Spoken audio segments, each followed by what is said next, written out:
안녕하세요 여러분. 워리어 노츠 사역팀의 케빈 자다이 박사입니다. 우리의 새로운 코스인 고센 프로젝트가 시작되었습니다. 고센 프로젝트에 오신 것을 환영합니다. 이 놀라운 과정의 첫 번째 단계, 첫 번째 시간을 시작해 보겠습니다. 사실 이 주제와 제목은 제가 주님으로부터 직접 받은 것입니다. 수년 전 주님께서는 앞으로 미국을 포함한 전 세계에 고난의 때가 올 것이라고 말씀하셨습니다. 그리고 제가 그 시기를 미리 준비할 수 있도록 당시 상황에 딱 맞는 다양한 프로그램과 활동들을 기획하라고 하셨죠. 재미있는 점은 주님이 이 메시지를 처음 주셨을 때보다 지금 이 시대에 훨씬 더 많은 사람이 공감하고 꼭 필요한 내용이 되었다는 사실입니다. 그중 하나가 바로 고센에 관한 이야기입니다. 고센은 이스라엘 백성들이 이집트에 머물 때 살았던 지역으로 하나님의 축복을 받은 곳이었습니다. 이스라엘 사람들은 그곳에서 노예 생활을 했습니다. 처음부터 노예는 아니었지만 이집트 생활의 끝 무렵에는 힘든 노예 신세였죠. 하지만 그들이 살던 고센 땅은 주님의 복을 받은 곳이었습니다. 그곳은 이집트의 번화한 대도시가 아니라 외곽에 위치한 비옥한 초승달 지대 농사가 아주 잘 되는 땅이었습니다. 이곳은 모세가 광야에서 40년 동안 지내다가 다시 돌아온 곳이기도 합니다. 기억하시겠지만 모세는 파라오의 왕궁에서 자랐지만 이집트 사람을 죽이는 바람에 쫓겨나듯 도망쳤습니다. 모세는 사람들이 자기를 구원자로 알아봐 줄 줄 알았지만 결국 도망쳐야 했죠. 그렇게 모세는 미디안 광야로 숨어들었습니다. 그런데 나중에 이스라엘 백성들이 탈출해서 가게 될 곳이 바로 그 광야였습니다. 겉으로 보기엔 모세가 파라오가 무서워 도망친 것처럼 보이지만 사실 하나님은 그 상황을 이용해 모세가 광야 지리에 익숙해지도록 훈련시키신 것입니다. 모세는 목자로 지내며 40년 동안 그 광야에서 살았기 때문에 자기 손등을 들여다보듯 그곳을 아주 잘 알게 되었습니다. 준비를 마친 모세는 다시 고센의 이스라엘 백성들에게 나타났고 파라오를 찾아가 내 백성이 광야로 가서 예배를 드릴 수 있게 하라고 선포했습니다. 그 이후 이야기는 여러분도 잘 아실 겁니다. 10가지 재앙이 내렸죠. 그런데 자세히 보면 이 10가지 재앙은 고센 땅 안에는 내리지 않았습니다. 모든 재앙이 이집트 전체를 휩쓸었지만 외곽 지역인 고센에는 그 어떤 전염병이나 재난도 일어나지 않았다고 성경은 말합니다. 하나님께서는 자기 백성들을 완벽하게 보호하셨고 고센은 재앙으로부터 안전했습니다. 여러분께 격려의 말씀을 드리고 싶습니다. 성경에서 하나님은 종종 우리를 양으로 자신을 목자로 비유하시곤 합니다. 그래서 시편 23편을 한 구절 한 구절 깊이 살펴보는 것이 정말 중요합니다. 시편 23편은 우리의 최고 목사님이자 목자이신 하나님이 우리를 어떻게 보호하고 돌보시는지 설명해 줍니다. 주님은 우리를 사랑하시고 지켜주시는 분입니다. 저는 어릴 때 주일학교에서 상을 받으려고 이 시편 23편을 통째로 외우곤 했습니다. 그냥 순서대로 줄줄 외우는 게 목표였죠. 하지만 나이가 들면서 깨달은 점은 우리에겐 삶에서 실제로 살아낼 수 있는 실천적인 무기가 필요하다는 것이었습니다. 아무리 성경 구절을 잘 암기해도 그것을 제대로 이해하지 못하면 소용이 없다는 걸 알게 된 거죠. 제가 비행기 조종사 자격증을 따기 위해 미국 연방항공청 시험을 볼 때도 비슷한 경험을 했습니다. 정답을 다 외워서 시험을 통과할 수는 있겠지만 시험관이 깊이 있는 질문을 던지면 공부를 제대로 안 한 사람은 당황하게 됩니다.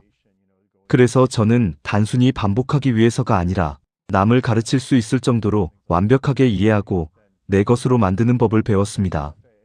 항공청이 원하는 것은 당신이 이 지식을 실제로 이해하고 있는가? 와. 비행기 안에서 위험한 상황이 닥쳤을 때 이 지식을 실제로 적용해서 안전하게 대처할 수 있는가? 입니다. 우리 기독교인들도 마찬가지입니다. 우리는 성경 지식을 아는 것에만 머물러 있고 그것을 삶에 적용하는 훈련은 부족할 때가 많습니다. 시편 23편은 그저 외우는 시가 아니라 우리 모두에게 살아있는 말씀으로 다가와야 합니다. 제가 예수님을 인격적으로 만났을 때 저는 그분이 정말 나의 목자라는 사실을 깨달았습니다. 여호와는 나의 목자시니 내게 부족함이 없으리로다. 이 말은 그분이 너무나 좋은 목자이셔서 나의 모든 것을 챙겨주신다는 뜻입니다. 목자가 양을 푸른 풀밭과 쉴만한 물가로 인도하듯 그분은 내가 먹고 마실 수 있게 인도하십니다. 그래서 저는 부족한 것이 전혀 없습니다. 필요한 모든 것을 그분이 이미 다 마련해 두셨기 때문입니다. 성경은 그분이 나를 푸른 풀밭에 누이시고 잔잔한 물가로 인도하며 나의 영혼을 소생시킨다고 말합니다. 단순히 영만이 아니라 우리의 마음과 감정인 혼까지도 회복시키신다는 뜻이죠. 여기서 부족함이 없다라는 표현에 대해 흥미로운 점이 있습니다. 우리는 보통 필요한 것과 원하는 것을 구분하죠. 요한복음 15장에서 예수님은 너희가 내 안에 거하고 내 말이 너희 안에 거하면 무엇이든지 원하는 대로 구하라. 그리하면 이루리라고 말씀하셨습니다. 우리가 흔히 하는 착각이 하나님은 필요한 것만 주시고 내가 갖고 싶은 것은 안 주실 거야 라는 생각입니다. 하지만 시편 23편은 내가 부족함이 없다. 즉, 내가 원하는 것에 있어서도 모자람이 없을 것이라고 말합니다.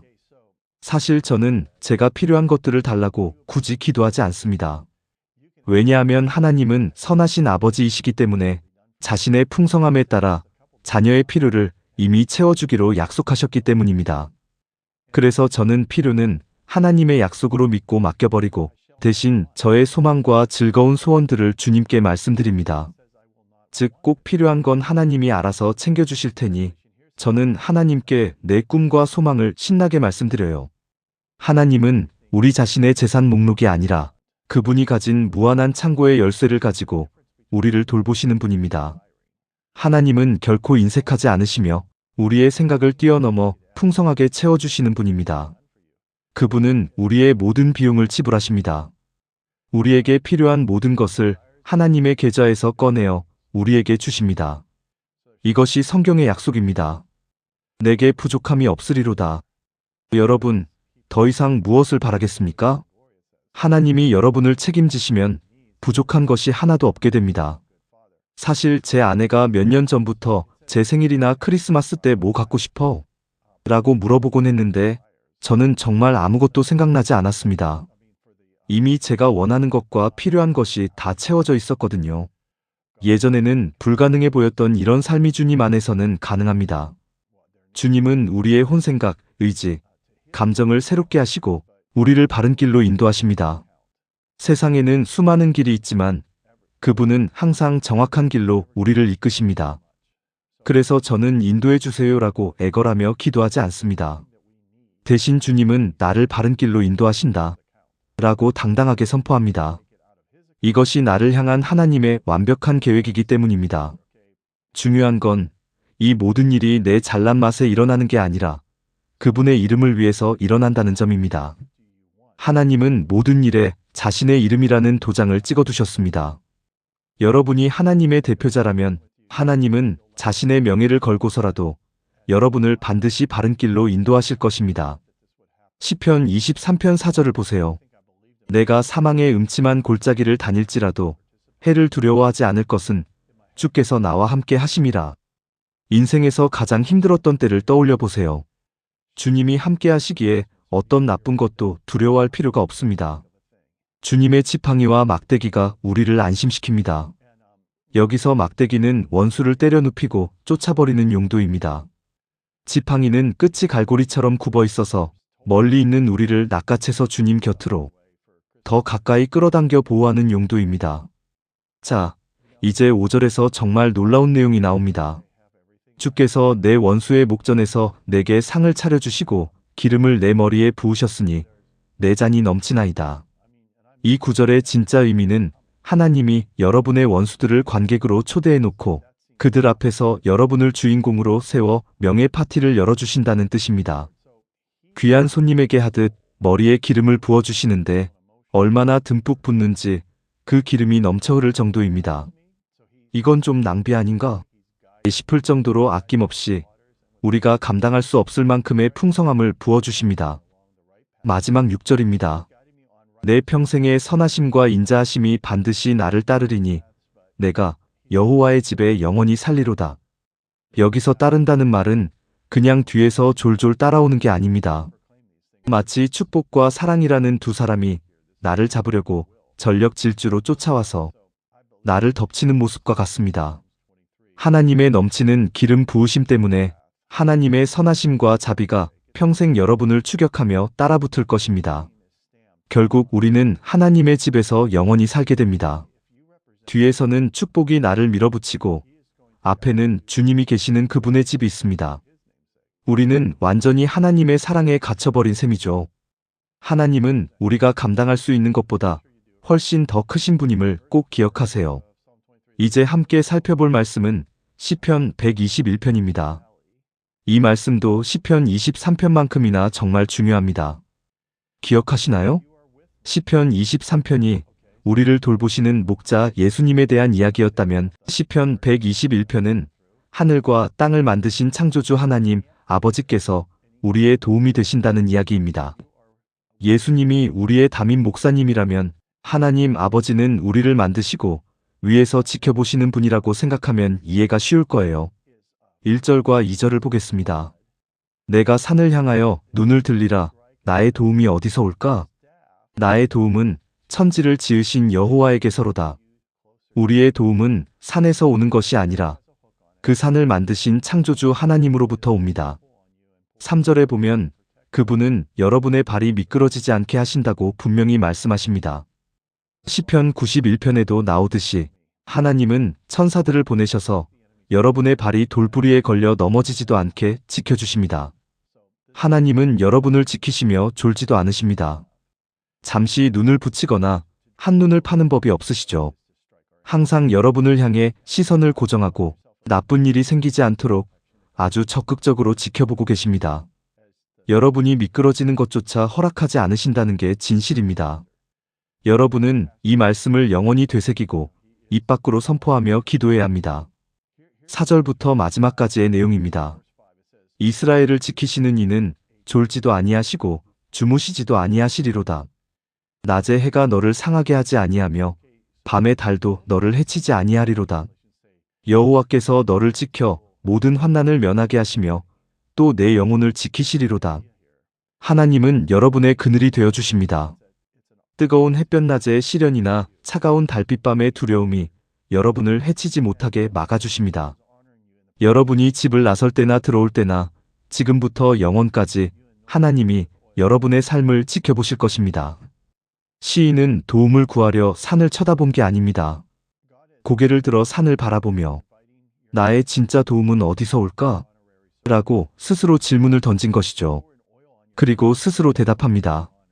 산보다 더 크신 천지를 만드신 하나님께로부터 온다. 라고요. 제가 예수님을 만났을 때 느낀 가장 큰 특징은 그분이 저를 완벽하게 이해하고 계신다는 점이었습니다. 그분은 저의 잘못된 부분을 지적해 주시기도 하지만 저라는 사람 자체를 깊이 이해하고 알고 계셨습니다. 주님은 우리를 훈련시켜 바른 길로 가게 하길 원하시지만 그 바탕에는 엄청난 사랑이 깔려 있습니다. 여러분, 하나님은 절대 여러분을 방치하거나 무시하지 않으십니다. 그러니 우리의 소망을 오직 그분께 두어야 합니다. 우리의 도움은 주님으로부터 옵니다. 그분을 바라보십시오. 하나님의 축복이 여러분과 함께 하시길 바랍니다. 그럼 다음 시간에 만나요. 안녕히 계세요.